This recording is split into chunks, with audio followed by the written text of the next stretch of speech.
That's the sound of the viral accordion potato. It's crispy, spicy, and honestly addictive. Let's make it. Peel your potato and cut them into rounds. Use 2 spoons as guards as you don't cut them all through. Slice it vertically, then flip it and slice it diagonally.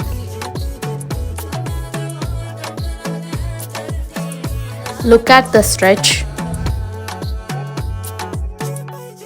Soak them in salt water to remove the starch.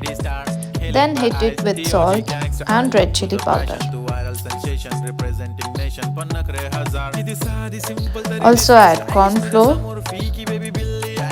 Fry them in hot oil until they are golden and airy. There you go, better than chips. What should I fry next?